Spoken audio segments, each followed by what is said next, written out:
Salam sejahtera Malaysia. Terima kasih kerana menonton video-video berita-berita terkini daripada channel ini. Sebelum kita mulakan berita seterusnya, jangan lupa tekan butang subscribe, like dan share. Sila tinggalkan komen anda juga. Setiap komen anda amatlah dihargai. Denyut nadi suara rakyat bergema di channel ini. Berita terkini yang hangat pada hari ini. Salam sejahtera Malaysia, selamat petang. Berita terkini daripada malaysiakini.com. Bertajuk, Hakim lawat 2 banglo terbabit kes rasuah Zahid Hamidi. Berita penuh. Hakim Mahkamah Tinggi yang mendengar kes rasuah melibatkan Datuk Seri Dr. Ahmad Zahid Hamidi hari ini melawat 2 unit banglo di Country Heights, Kajang yang didakwa dibeli menggunakan dana Yayasan Akal Budi YAB untuk dijadikan pusat pengajian Al-Quran bagi golongan yang akan bersara dan pelajar tahfiz. Hakim Datuk Colin Lawrence Segura tiba di lokasi kejadian kira-kira 10.40 pagi diiringi beberapa kenderaan polis dan sebuah kereta peronda polis MPV dan dikawal rapi oleh polis serta pengawal keselamatan. Turut hadir adalah Ahmad Zahid bersama peguamnya Hisham Teh Poteik, Hamidi Muhammad Noh dan Datuk Zaidi Ahmad Zainal, Timbalan Pendakwa Raya Haris Ong Muhammad Jeffrey Ong dan Abdul Malik Ayub. Lawatan itu berakhir pada 11.25 pagi dan kesemua pihak dilihat meninggalkan 2 unit banglo itu sebelum menuju ke kompleks Mahkamah Kuala Lumpur. Dalam sesi lawatan itu, petugas media yang hadir ke lokasi sejak 10 pagi telah mendapat kebenaran masuk daripada persetujuan semua pihak, termasuk pihak pengurusan perumahan mewah itu. Pada 6 Julai yang lalu, Hakim Segura bersetuju dengan permintaan pihak pembelaan untuk melawat banglo berkenaan demi keadilan dalam perbicaraan kes bekas Timbalan Perdana Menteri itu. Hisham yang mewakili Ahmad Zahid berkata pihaknya menjemput Hakim Segura untuk melawat 2 banglo berkenaan bagi memberikan gambaran jelas kerana pembelian banglo itu terdapat dalam salah satu daripada 27 pertuduhan pengubahan wang haram yang dihadapi anak guamnya dan sering diperkatakan dalam perbicaraan. Hisham berkata lawatan itu dapat memperlihatkan keadaan terkini banglo berkenaan termasuk lokasinya serta jarak banglo itu dengan Surau An-Nur di Country Heights. Sebelum ini, peguam dan ahli lembaga pemegang amanah Yayasan Al-Falah Faisaluddin Muhammad Yusuf 43 memberitahu mahkamah bahawa Ahmad Zahid telah menyumbangkan sebanyak 5.9 juta ringgit Malaysia kepada Yayasan Al-Falah untuk pembelian 2 banglo di Country Heights, Kajang menerusi cek Tuan Lewis & Co, pemegang amanah Yayasan Akal Budi. Ahmad Zahid kini berdepan dengan 47 pertuduhan iaitu 12 pecah amanah, 8 rasuah dan 27 pengubahan wang haram membabitkan puluhan juta ringgit dana milik Yayasan Akal Budi. Sekian berita, salam sejahtera Malaysia. Malaysia kita punya, cintai Malaysiaku, kita jaga kita. Jangan lupa tekan butang subscribe, like dan share. Denyut nadi, suara rakyat bergema di channel ini. Bye-bye. Salam sejahtera Malaysia. Denyut nadi, suara rakyat bergema di channel ini. Selamat pagi tuan-tuan dan puan-puan. Hari ini hari yang gembira bagi saya sebagai rakyat Malaysia, rakyat Sabah terutamanya. Sabah menang semalam, bangkit dengan membuat kebangkitan dramatik daripada Amri Yahya menjaringkan gol pada masa kedua untuk dapat mengalahkan Melaka United. Okey, sebab tu kita gembiralah. Tapi tuan-tuan dan perempuan yang dihormati sekalian, ada satu berita yang saya ingin ulas sedikit. Yang ni kamu boleh komen sebagai rakyat Malaysia apa pendapat kamu. Selalu guru saya duk kata dulu, mentor saya duk kata, malah ibu bapa saya kata duk kata, dia kata begini, kesilapan jangan dilupakan, jangan diulang-ulang. Sebab itu selalu diingat. Ramai juga orang komen channel saya selalu buat berita yang sama. Sebab tujuannya sering ringkas, supaya diingat, jangan dibuat lagi. Kalau boleh, masukkan dalam buku sejarah supaya tak ulang lagi.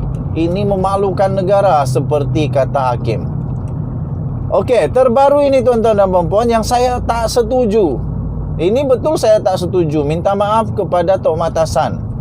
Tok Matasan, saya hormati UMNO dan kamu. Tapi bagi apa yang kamu kata ini, saya tidak setuju. Perkara ini tidak boleh jadi basi. Perkara ini mesti diingat sampai bila-bila. Jangan diulang lagi dan jangan dibuat, mesti diingat dan tidak akan jadi basi. Kecuali kamulah, kamu kan politik. Kamu politik memang tak peduli tentang benda ni mungkin. Tapi kami orang-orang Malaysia, rakyat Malaysia, kami peduli. Maka benda ni tak akan jadi basi.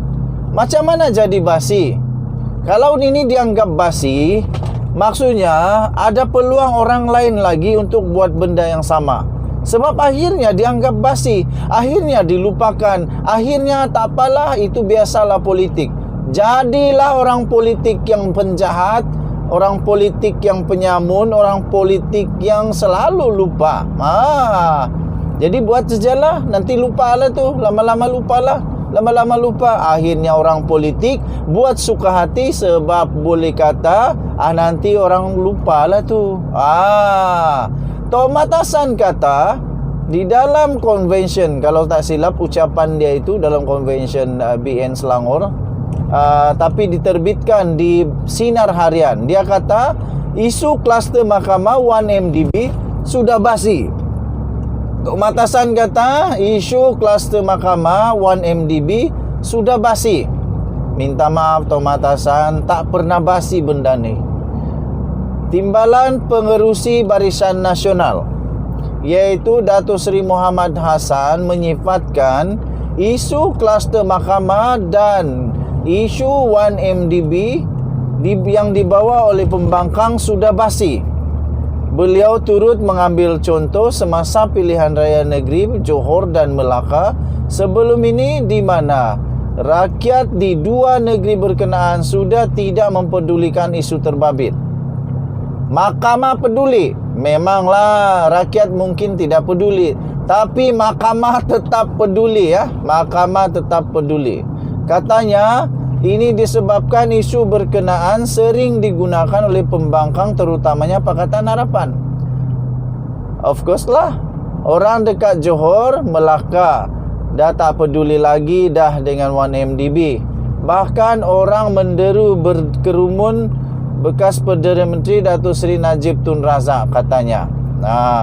Orang dah tak kisah lagi, cerita dah basi dan cerita dah basi dah. Cerita orang kata terlampau digunakan. Katanya semasa berucap pada penutupan Konvensyen Puteri Barisan Nasional BN di Pusat Dagangan Dunia Kuala Lumpur pada Ahad. Tuan-tuan dan puan-puan, kamu setujukah ini dilupakan?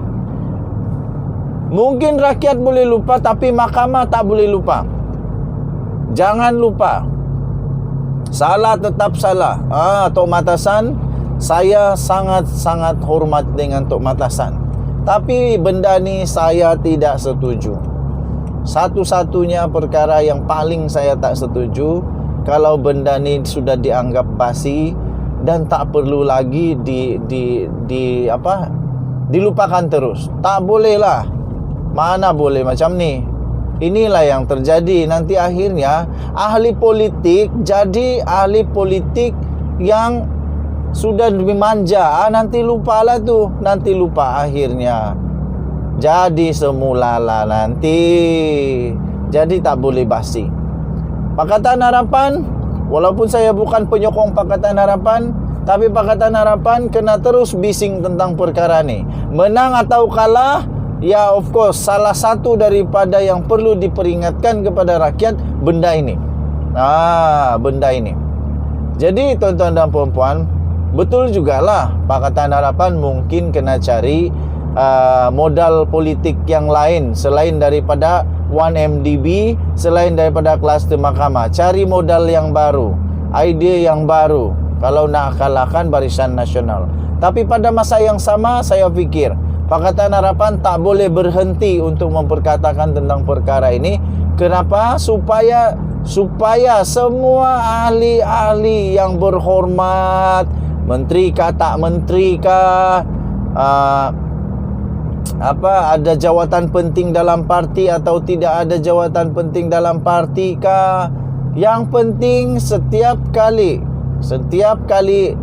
berkaitan dengan isu penyalahgunaan dan penyelewengan, ingatlah kes 1MDB ini, jangan main-main. Nanti sendiri kena bahaya.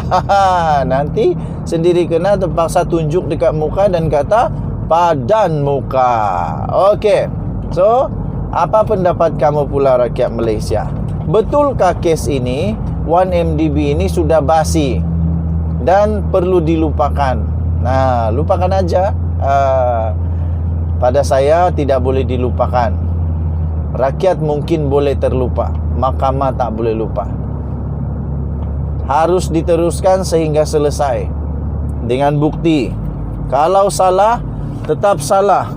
Kalau Najib salah, kalau kluster mahkamah salah, tetap kasih salah. Tapi kalau diorang tidak bersalah, jangan pandai-pandai kasih salah. Maksud saya ialah perlu ditegakkan kebenaran. Perlu ditegakkan kebenaran. Semuanya harus diselesaikan di mahkamah kebenaran. Tak boleh nak terus tutup dan lupakan begitu sahaja. Cerita tentang kebenaran tutup menutup ini, ada berita tentang Apandi Alai yang lebih panas, lebih hangat. Tuan-tuan dan puan-puan yang dihormati sekalian, Denyut Nadi Suara Rakyat bergema di channel ini. Kita jumpa lagi. Selamat pagi Malaysia. Bye-bye.